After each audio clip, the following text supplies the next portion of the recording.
Hey, I'm Thomas, and in today's DIY, I'm going to be showing you our Schwaben Torque Wrenches.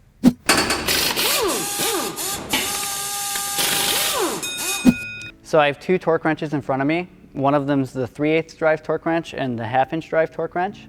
They are a must for any DIYer. These are offered in both foot-pounds and Newton-meters. Obviously, the 3/8 drive torque wrench go to a smaller foot-pound or Newton-meter value than the 1/2" drive one.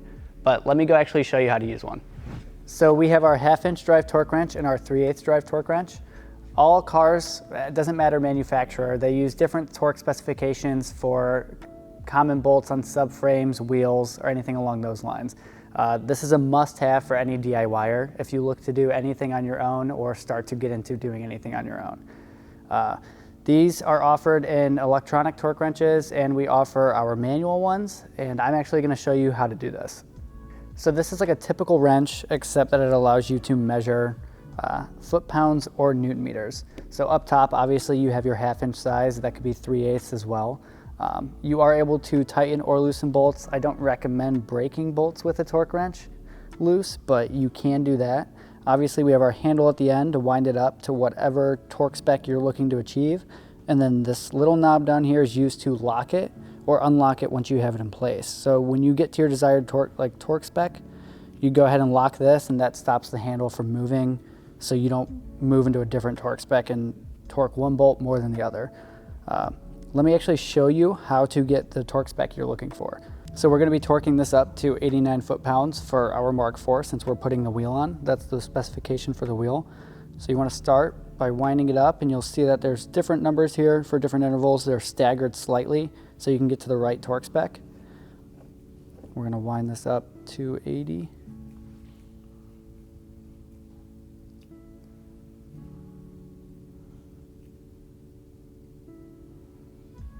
So right there, I'm going to stop right there. That gets us to 80 foot-pounds. We're at exactly 80 foot-pounds, and we're going to use these numbers as different intervals. So if we wanted to go to 81, that would be 81, or 82, we're going to go to 89.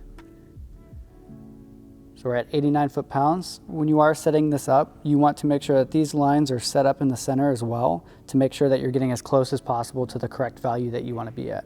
You want to make sure that this is unlocked. This will allow you to wind it up or wind it down.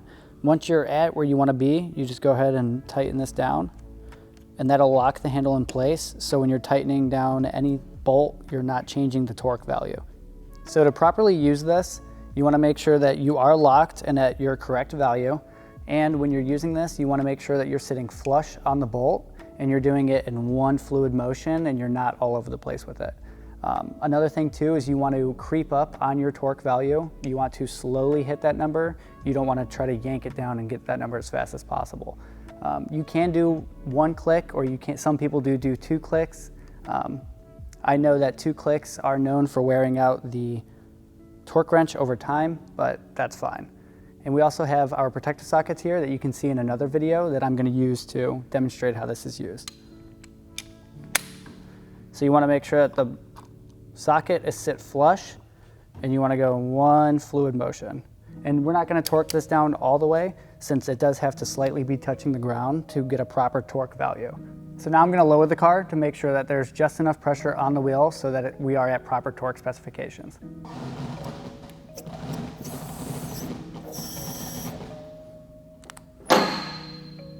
Okay, so now that we have the car lowered and we do have some pressure on the actual tire, we can go ahead and properly torque this down.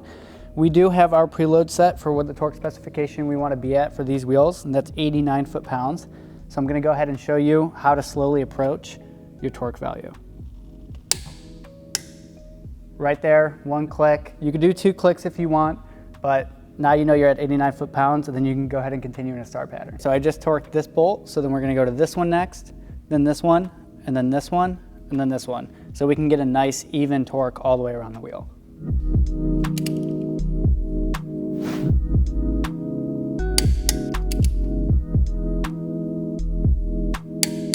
Okay, so now I can feel the torque wrench getting tight. So I go ahead and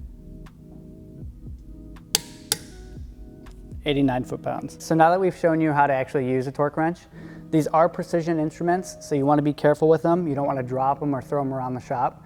And when you are putting these away after you're done using them, you do want to make sure that it is unlocked and that you have this wound all the way down so you don't have constant pressure just sitting on the torque wrench. That can wear it out sooner than what its life's supposed to be. All of these are going to be linked in the description below. And while you're down there, go ahead, hit the subscribe button and follow for more enthusiast content.